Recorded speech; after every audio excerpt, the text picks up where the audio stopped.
Welcome to the Self-Love Summit. I'm your host, Mia Saenz, and with me this segment is AnaMaria Rivera. Welcome, AnaMaria. Thank you, Mia. It's an honor for me to be joining you and thousands of others in this Self-Love Summit. Thank you for the invitation. Thank you for coming along for this ride. One thing that I love about AnaMaria's work is she's an author, she's a mastermind, she's also a self-love teacher and transformational teacher. And her tagline, which I love, is challenge your beliefs. And so I want her to get into that in a few minutes, but also she's a teacher or a professor for Temple University and teaches all over the world transformational programs. So we're really honored and fortunate to have AnaMaria with us. She's actually squeezed us in on some of her trips in between Colombia and Canada and Singapore and all that. So I'm glad you're here. Thank you. Thank you, Mia, again. I'm very happy to be here, and I would squeeze you from any country that I would be in. Good, thank you. So you've written these books. You tell your story. It's amazing how you owned all these companies and then one day you just switched your gears. I am an industrial engineer by training and Harvard MBA. And after getting my MBA at Harvard, I went into consulting with one of the largest consulting companies in the world, McKinsey & Company. And after leaving that consulting company, I created my own consulting business from which I started helping people create companies, and I ended up being a part of 14 of those companies that I helped create. As sometimes as part of my payment, I would get equity as opposed to money, and that's how I ended up owning parts of 14 companies. And the work was very trying. It was intellectually challenging to learn about a new industry, a new business. Every time we started a project, it was fun, it was engaging, it was challenging. And it got me places, it got me to see the world in different ways. I got to consult with companies like Microsoft, Delta, DHL, Packard, and I also got to help a lot of just regular people like you and me creating businesses, and that was just amazing to be able to help people make their dreams come true. And a few things happened. The first big thing that happened was that due to the downturn and the way that I had my companies created, within a month I lost all of my 14 companies back in 2008. And I was faced with the feeling of absolute failure. And that's when I started writing. When I, from one month to another, from working 18-hour days, 7 days a week, I got myself to not doing anything. So I started working just out of, writing just out of following my heart. And I started a blog. Eventually, because people knew me, I ended up pretty soon creating another consulting company, and I continued that route for about 2 years more, but I kept writing on the side. Parallel to this journey, as a personal transformational journey, I had been interested in working myself. So throughout those years, more than 10, 12 years, I had been, just doing personal transformational work, but I kept that area of my life separate from my professional area. And suddenly my writing started bringing both of those areas together. And I always said, by the time, whenever I am successful enough so that I can have a private plane, I will just retire and write. I knew that what I wanted to do was write. But I never thought, it was like never enough, because that airplane was not, I didn't have my personal jet.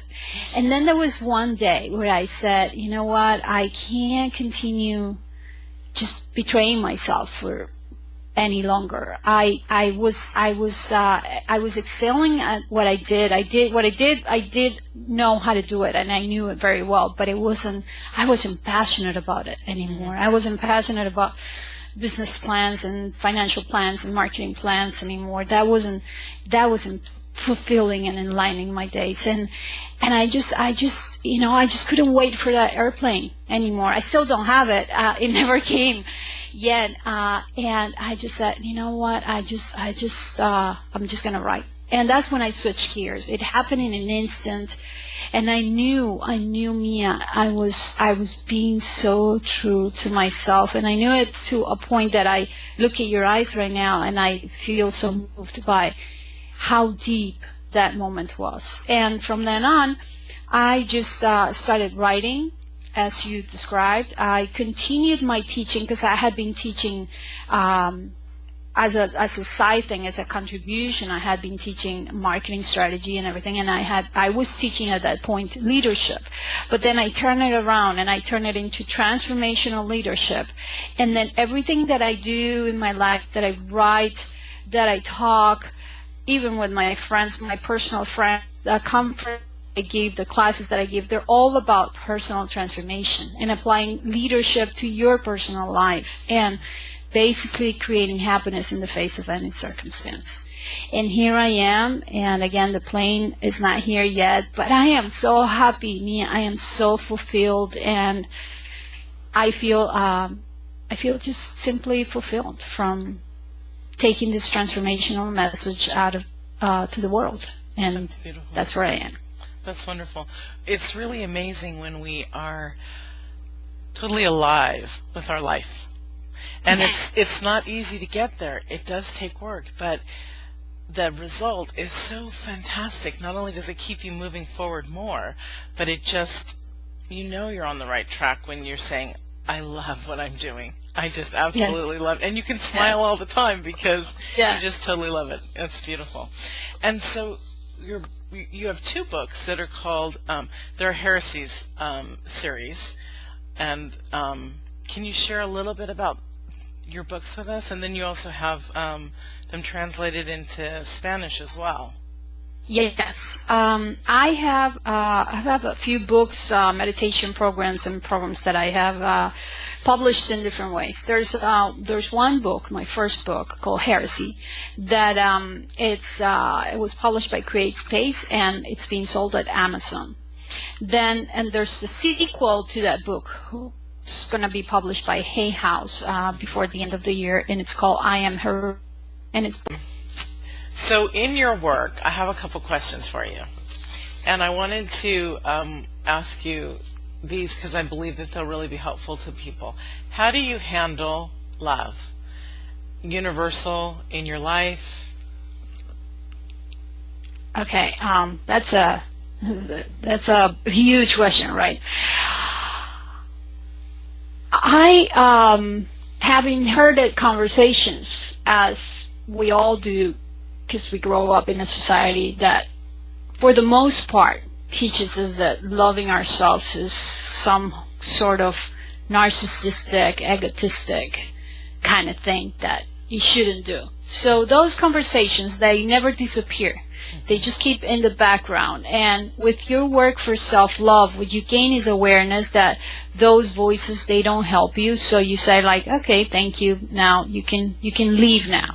So that's a constant exercise that I do, that I keep doing, and that I have to be in the constant awareness of the presence for loving myself, the awareness for loving myself, and to allow, inside of that loving myself, to allow that universal love to get to me, to allow the receiving part.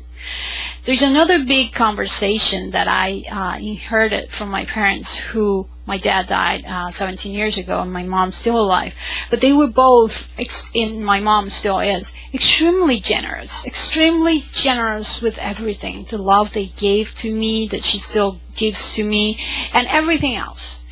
And inside that generosity conversation, what was given was some sort of notion and implication that giving is better than receiving.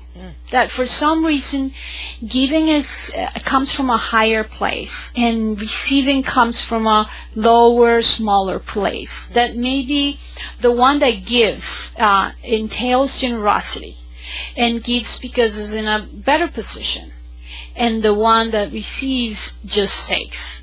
And in my journey, I have been discovering for myself the generosity of receiving and allowing. It's important. And allowing myself to receive inside a conversation of generosity. So when I allow my partner, my mother, my baby, the people in my life, my friends, to be a contribution to me, to give me love, when I receive that love, that act of receiving is generosity itself. And I really have to work a lot. I still have to work a lot on allowing that receiving as a stand for gratitude and greatness. Right. So that exercise of love for me, the universal love, the receiving of that universal love, and through that, the receiving of love from everyone else in my life, to me is the biggest act of generosity that I put myself in the exercise of. And this is a constant muscle, Mia, that you and I and everyone else, we you just keep developing and developing. Not because we go around the world sharing our experiences and our learnings with other people. It does not imply that our humanity is not very much existent and in place. It is very much existent and in place, and we have to just be aware of it and continue exercising that muscle and be present to all the transformation that has gotten us here, so we continue our work. I love and that. That's how I live that exercise of allowing love to flow into my life. I'm grateful you brought that up about the receiving, because I've always been a giver as well, and so I didn't learn to receive until recently. And my life is totally, in the last couple of years, has totally changed, because we're not imbalanced or complete if we can't receive. And exactly. And it's funny, because I've even taught clients how to stand in front of the mirror and receive compliments, because they have to see themselves and, and live with what the beautiful things are that they're hearing, because it's really important. Everything that comes in is so vitally important for us to work it through our being, to be a more vibrant, beautiful person. It's so funny. It's so funny because we go through life saying, oh, I would like to have this, I would like to have that, I want this and I want that. And the universe keeps giving it to us. And it's in our exercise of not receiving that we don't see the opportunity, that we just don't grab it, that we don't just allow the universe to give whatever it is that we are trying to manifest into our lives. Right. So one thing that I have also very recently discovered is that the exercise of self-love and giving is not complete until I really exercise receiving in life and allowing for all that to get in. I'm once again grateful you brought that aspect up, because that's vitally important. Thank you. Okay, so how do you handle forgiveness? Okay, forgiveness. The biggest act of forgiveness that I have exercised and continue exercising is in forgiving myself. That's it. It's like in every aspect that you discover about yourself that you don't like, or that you see that, oh, now I see that you transform. The next thing that you do when you stop making someone else wrong or something else wrong is you grab that whip and you try to whip yourself with it. Wow, what? Then if that person wasn't wrong, then that means I was wrong. And that's the point where you just really have to stop and give that whip up.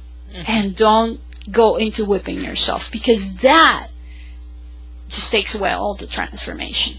Right. So in all my personal work, the biggest forgiving act that I have honestly and authentically have had to do is in forgiving myself, in not punishing myself for whatever it is that I did or did not do, and being complete with all of it.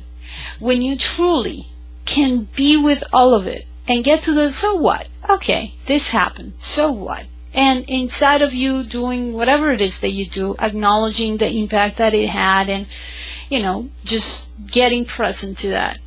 don't go into the punishing yourself. Go into that space of forgiving. After you really forgive yourself, you don't even have to forgive anyone else. Exactly.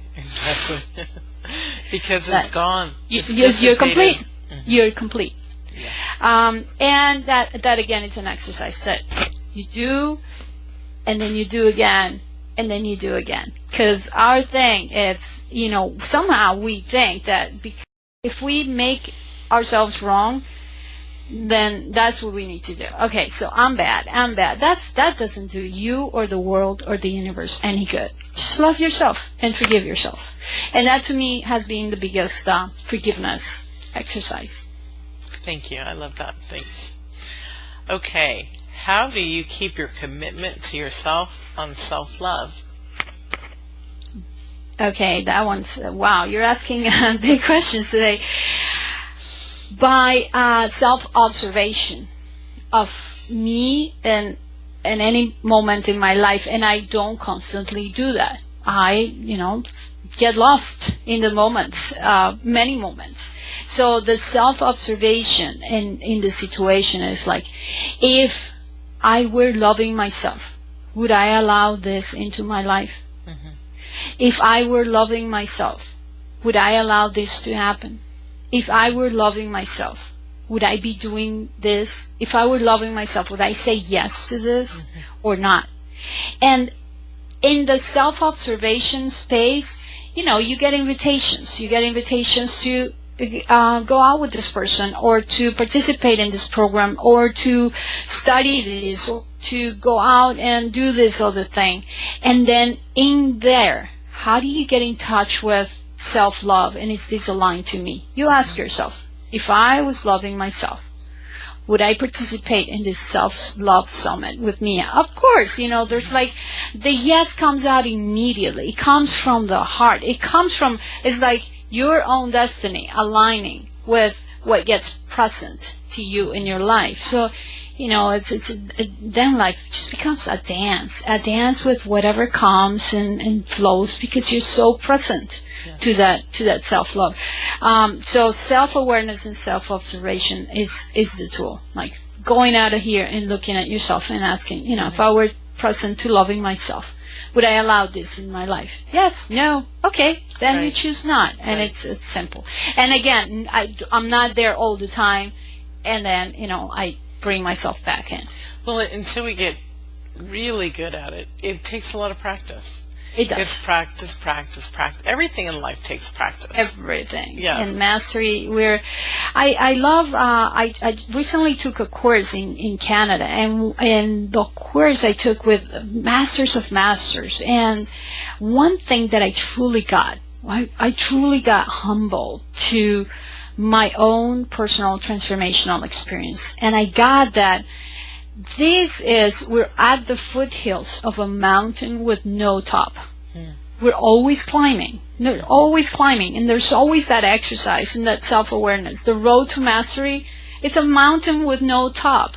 Whoever claims is a master and a guru and has life figured out and everything. That's crazy, yeah. Yeah. That's why I like the name teacher, not guru. Yeah. Exactly. I mean, this is beautiful journey, and we're all here learning and practicing. It's like we're practicing life and discovering life and exploring life, and it's truly a mountain with no top. So, it's just an exercise, like you said. Mm-hmm. And don't be afraid of all the work, because quickly it turns easy, like we were talking about earlier in this segment, that the more you face it and work on it, the more love you feel, the more excitement you feel about your life, the more you like yourself, the more you love yourself, the more happy you are, the more joyful you are, the easier life becomes. And if we can, as you're talking about the voices talking in the back, you're able to differentiate between the good and the negative. And when you always go with the good and the love is when life is just so much more fluid and flowing like a river. It's beautiful. So I'm glad I asked you those questions. I think I'll be asking. Great questions. And then those are questions, Mia, those are like fantastic questions to write down, all of us, and to keep there. So we, constantly ask ourselves those questions, because those questions that you asked, what they bring is awareness. Yes. And then we look at ourselves and we, in that exercise of awareness, that's when we're really out there playing, not observing life, not examining and judging and describing life, but really exploring, sweating, living, dancing. And it's not, it becomes effortless. Like you were describing. It just becomes a dance in which, there's these conversations, but I can see them, and I'm present to loving myself, and I'm not going to just punish myself. I'm going to allow and receive, and then all of this just becomes the dance of life. So my invitation is write down the question that Mia just asked and have them available for you where you can see them every once in a while. Ask yourself those 3 questions. They were magnificent. And after I ask her the next one, I'll go through all 4 of them with you. Oh, okay. Thank you. You as the audience. And here's another one for her. How do you support others in your tagline? Your tagline is challenge your beliefs. My tagline is challenge your beliefs, and I want to explain a little bit where that comes from, because at first it might sound a little weird. Okay, challenge your beliefs. The problem with it sounding weird is that we have collapsed beliefs with values, and those are 2 separate things. Your values, you don't challenge. They are yours, and your values take you through life, and those are yours, and each person has their own set of values. Now, your beliefs are very true, because your beliefs are opinions. And if you go through life, and if you look back into your life when you were 15 and 25 and whatever, you see that there are some beliefs and opinions that you changed through life, because that's what beliefs are, opinions. They are not the truth. The problem with our beliefs is that we make them the truth at some point in our lives. And when we start making a belief or an opinion the truth, we stop considering. We stop being aware of that, and it becomes a blind spot for us. So we may have an area of our life that is not working, and we don't even examine some beliefs, some set of beliefs that might be causing our unhappiness. And if we lift that veil and we just consider and say, like, okay, I'm going to consider, what if this opinion were not to be true? What if it's just a belief? What if it's just an opinion? What if I can create another opinion? And boom, it opens up another door. There's some set of beliefs that, you challenge them and they remain as a valid opinion. Again, the problem is when we make them the truth. When we make them the truth, it leaves us blinded in life. It takes away resources from us. And so that's when You mean like solidity, like a brick? Yeah. Like exactly. Do not believe a word that I'm saying. Do not. And again, I'm saying it right now. Do not believe a word that I have been saying. Whatever I say, don't take it as the truth. Just go and experiment for yourself. Right. Try it on. See if it fits. See if it suits you. See if it's good for your life, and take whatever is good for you at that moment. And that's why so that's how I support. That's beautiful. People. That's why there's 21 experts. I'm glad you said that too, because not everything is going to suit one person. We get elements out of that's what makes us so unique, is that we get the different elements from everybody, and we take little bits and pieces here and there that make sense to us and become our values. Exactly. I want to share with you a short story. Yes. I went through most of my life, and I did not know how to consider. I went with a friend of mine, and she asked me to go with her and go to the mall and just be with her while she was shopping for some jeans. She went into the store and she grabbed 6 pairs of jeans. She went into the dressing room and she started trying one by one, looking at herself in the mirror, looking how it fits, the pockets, everything, and all of them look nice. She kept asking me, how does this look? I'm like, good. And the next one, good. And then she left the store, she put the 6 jeans back, and she didn't buy any one. And I was like puzzled with that. I said like, okay, you wasted 45 minutes of your life trying 6 pairs of jeans and you didn't buy anyone. And she came to me and she said, well, I just considered them. And I was like, what? She's like, yeah, I saw how they fit. You know, none of them felt exactly what I wanted, and now I know there's some new models and everything. And next time that I go by, you know, I'll have more perspective. Right. Up until that point in my life, I thought that whatever I consider, I had to buy. So I was very careful, and I didn't try a lot of things because I figured that if I was trying it, if I went to this thing, then that meant that I was like committing to something. And there were a lot of conversations that I didn't even try and consider because I thought that I was committing to then believing what they said. And that's exactly what I say to people when they go to my conferences. Just try this on. Just consider it. Right. If it fits, take it, but don't take it as the truth. Take it as a gene that fits very well, and then, you know, it will get a point in which you might just get another gene. Right, right. But it's not the truth. So that's my story on considering. I like that. Thank you. Thank you for sharing that. Okay, so here's one for you that, since you are also a self-love person, teacher, how do you teach self-love to your young daughter? Oh, and she's young. She's a baby.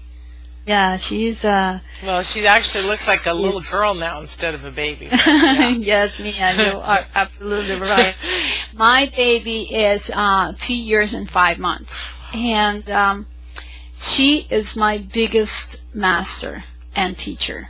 She just when I am in her presence, like right now, she's not physically present with me right now, but by me being present to her, who she is in the world and who she is for me, I just get transformed by the minute.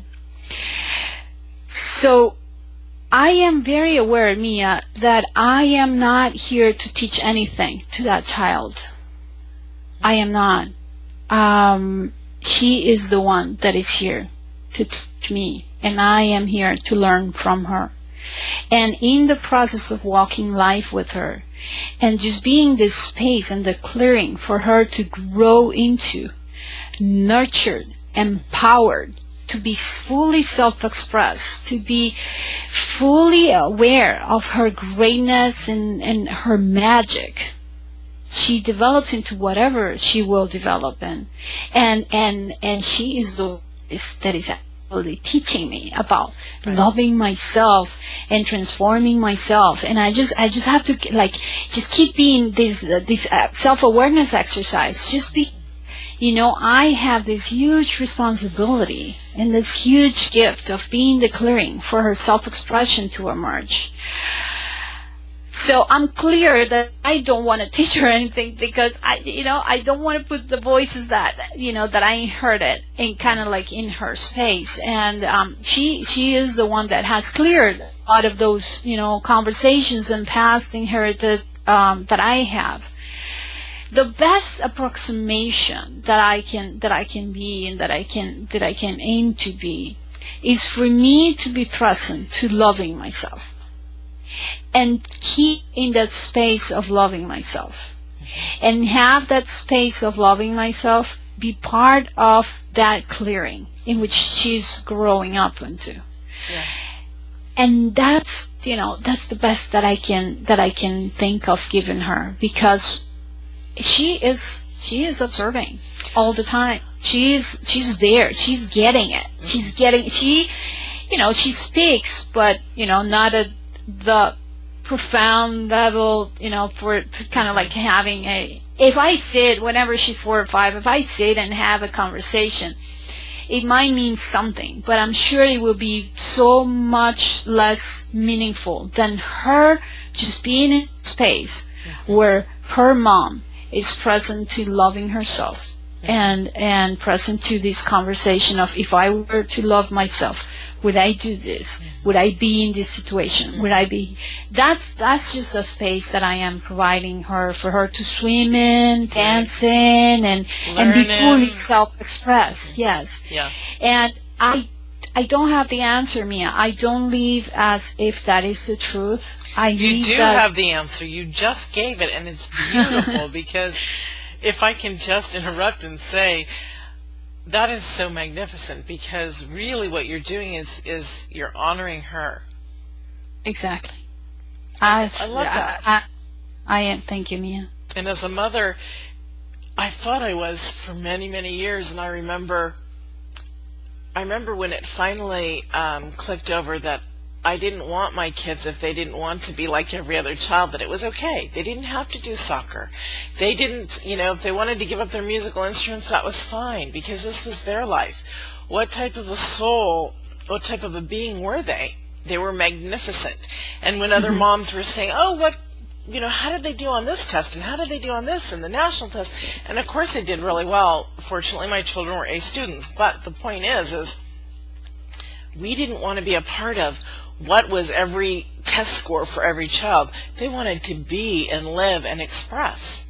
And all of a sudden I saw my child, and I took a stand for, I love his soul. He's magnificent, and he's always going to be perfect, because he is already a perfect soul. And I could then see his beauty in a different way than society forced us to see things. So exactly. I love that you're giving her that space. And I took the challenge with my sons when they were older, teens, to say to them, what kind of a mom am I? What kind of a relationship do we have? And I thought we had a better relationship than we did. They're like, we love you. We don't want you to cry, but on the connection level, we need to work on that. So I did, and it's funny because when I do talk about this as a parent in parenting things, I do, because it's part of self-love as a parent to say, I'm not the tagline, I'm doing the best I can, not that. I'm doing what I feel I can do to love you, and I'm going to do more. And I'm willing and wanting to give. I think that when we come from that spot of opening it up into beauty and not putting limitations, like you said, just allowing her that space to dance in what she sees as the parent express, is the most beautiful, because when we can be complete within ourselves and living the life we want, they're able to live the life and have the strength that they want to live. And so I'm glad you answered it exactly the way you answered it. It was perfect. It was beautiful. Thank you. And I'm very glad you asked that question, because I am starting to work on taking this work into parenting and teaching. My ultimate goal would be, or my created future would be, what if there's a future in which adults don't need to go through personal transformation? Because when they were children, they were raised and created by parents who allow that being to just emerge and didn't cut those wings, didn't put in those inherited conversations. And because children are born transformed. I mean, we as adults need to go through transformation, because were things stuck along the way. So what if we just don't stop those things? So I'm starting to do research as part of my doctoral work, and I will be, creating events for parents and teachers to go through any transformation that they need to go through to be that space and that clearing for the children. And that is something we and I can make available to people farther on. Yes. But I just wanted to put that as a possibility for parents out there. Consider that you didn't came here to teach anything to your child. Consider that your child is the master, is your teacher. And what if you leave from that space and be honored because that child chose you as a parent? Yes. And well, that's the future that I'm committed to creating. That's beautiful. I love that future. Okay, so you also, because you're committed to creating a lot of stuff, your free gift is your 90-day Love Yourself Boot Camp. You want to talk about that a little bit? And then the link will be on with your website and all our credits at the end. Okay. Because I love you very much and I love everyone else through you, I'm going to give you and this summit two. The first one is the 90-day program, I Love Myself Bootcamp. It's a program for you to be able to transform brain patterns of not loving myself into loving myself and allowing that receiving to be a part of my life. How it works is it's very simple. It's free. You just put your name and email, and after you on the link I'm going to share with you, we'll start receiving a daily email with exercises and reflections for 90 days. First Wonderful. gift is the page I have written about living other side, which is life, problems, and are absent. It's just a life where you're able to and look at from the other side and say, I have power to create happiness in the face of any circumstance. And it's living from the other side of an action for an extraordinary life. It's a short paper based on the conference that I did and published by Temple University. And I'm available of you that are part of the program. So those are the two gifts. Wonderful. Thank you so very much. It's been beautiful having you on, and I truly am grateful that you're here and that we can be blessed by your love that you share with the world. Thank you, AnaMaria. Thank you, Mia, and you, and thank you for this and for being the commitment that you are for a world that works and that loves themselves. Thank you. Thank you. Thank you all for joining us, and we'll see you in the next segment.